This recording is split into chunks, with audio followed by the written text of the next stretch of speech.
Welcome to round 5 of the Rapid, and now this threw up a very interesting pairing because it first of all it's someone who I already know, but secondly I was meant to play him in round 1 actually, and I was happy I got out of playing him.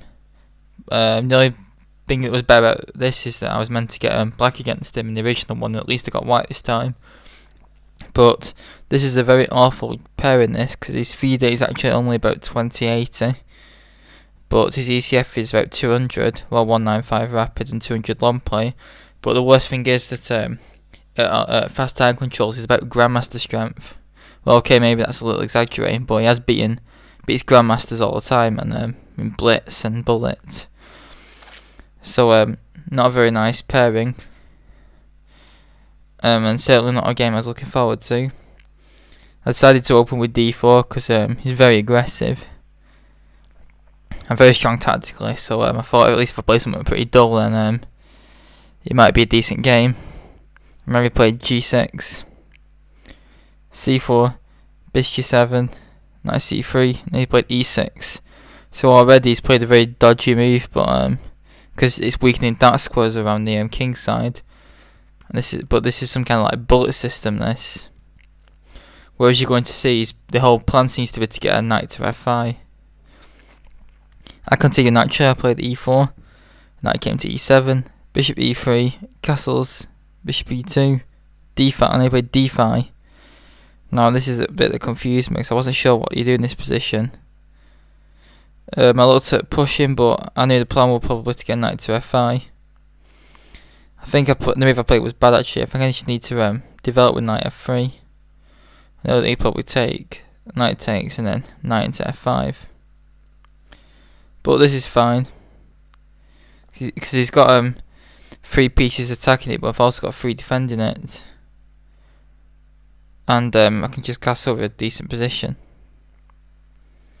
But I tried to keep it and played F3, which gets me into some trouble because he played D takes C4, F takes C4, and now F5, undermining my control of the centre. And I played Queen D2, trying to get my king out of the centre fast by castling queenside. He played F takes C4, knight takes C4, and now the knight came into F5. And I was feeling very uncomfortable because this bishop's going to drop my dark square bishop, and you don't want that G7 bishop unopposed. But this isn't as bad as usual because I'm going to have some compensation because, see, we've got a weakness on E6, potentially. I've got maybe, I can try and get something going on the king side. With H4, H5, I can castle queen side, so it's still quite promising. And after knight F3, Reebka assesses me as slightly better. As expected, he played knight takes C3, queen takes C3, and now knight C6. You see, he's a very unorthodox player, judging by some of these moves. Like, you never usually block the C pawn in this position, but I think it's justified in this position with the D pawn being weak. And I think instead of castling queenside, which is tempting, I should have just defended with the rook and castle short. And I'll probably have a slight advantage. Could try and gang up on E6. But I went for and castled long. Even though I said before the game I would just play solidly and wait for him to try and hack me.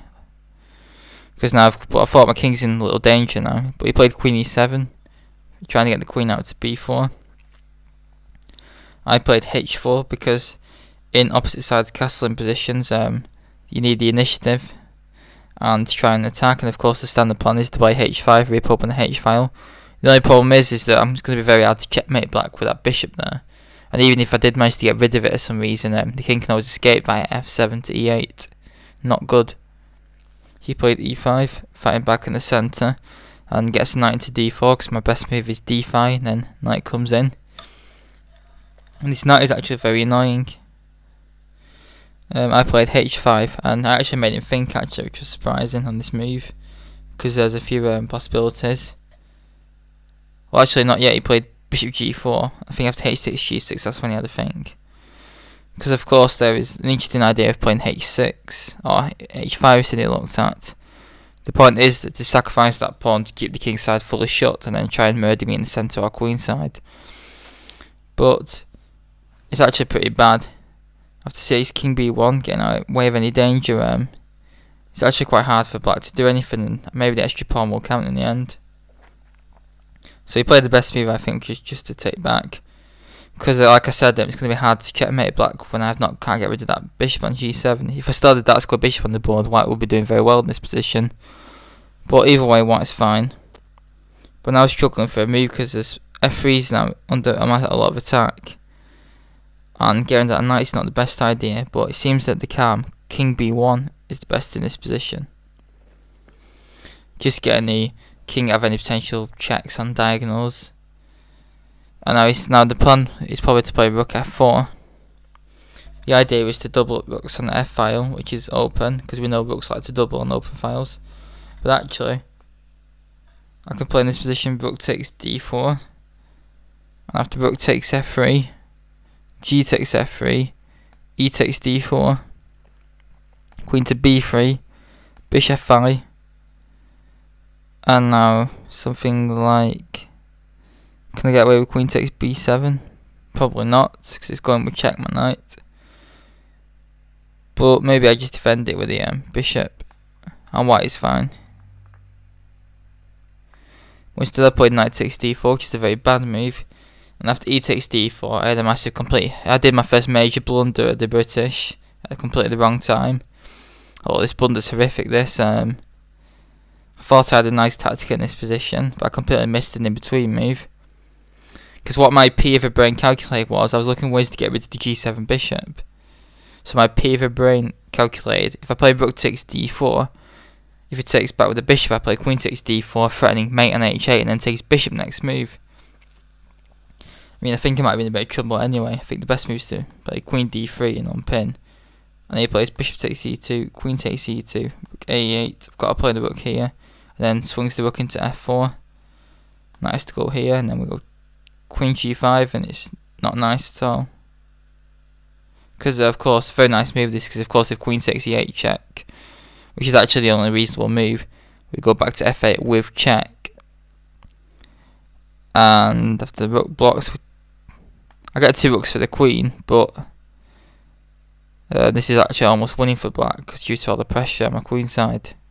And in fact, I've got to move my knight to e4 to attack black's queen, or I used to lose a rook, and then he plays queen to f4. And in fact, my rook can't defend my knight, so white is lost.